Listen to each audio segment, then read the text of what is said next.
May sasabihin ako. Alam mo ba, 2 weeks na akong delay. Kaya protest, ano nyo? 2 weeks ago. Tama ba? Hindi kayo protest ka? Hindi, babe. Lagi naman kami safe. Pero di ba kayo ka lang na delay? Lagi tayo sabay talaga.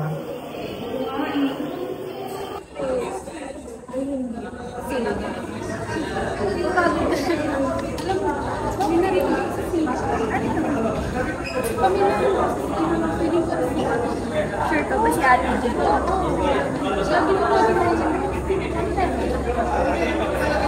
Ha? What this?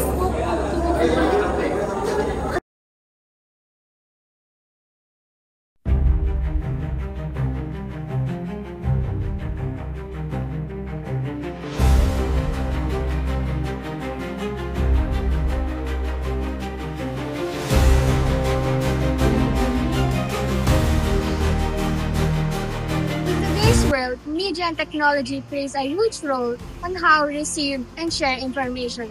Thanks to these tools, news and updates reach millions of people in just seconds. But awareness is the first step towards understanding and making informed decisions. Understand so deeper, we spoke with people with real experiences and opinions about media and misinformation.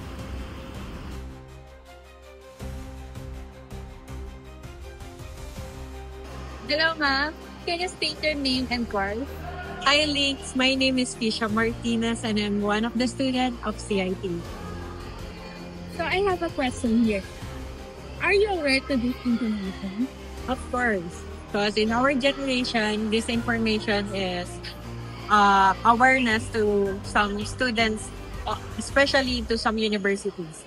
Because as far as I know, this information is fake news that is spreading intentionally to deceive others. Is that right? Right.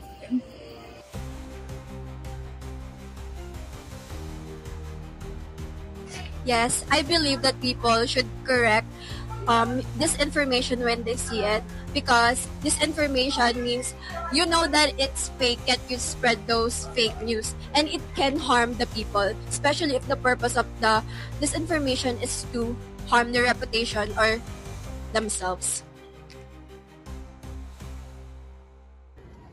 So yun, dahil na very tech, pati buhay natin nakapaloob na rin doon. Naapektuhan niya kung paano tayo mag-isip, paano tayo mabilis tayo mapaniwala na itong bagay, dapat ganito ginagawa natin. Wala naman tayo sapat na kaalaman, tama ba yun? Sama ba yun sa bagay? Katulad yung pag-search ng siguro kunyari sa gamot na dapat daw bawal pagsamahin yung ganitong gamot pero siguro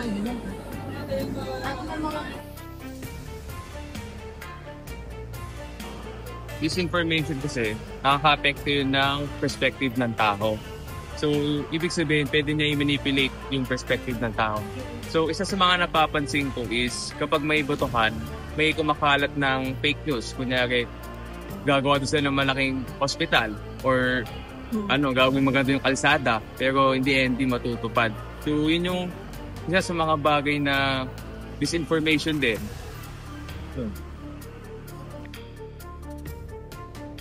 So, how can I teach other people or especially the young people on this information?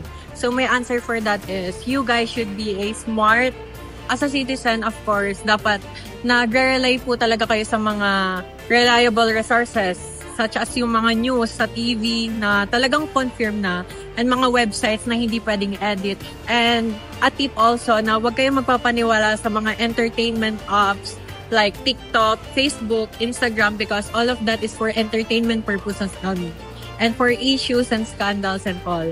And for the third one is ma-advise ko lang na para hindi po kayo ma-attack ng disinformation is dapat aware po kayo sa paligid mo. Like, social media is all around.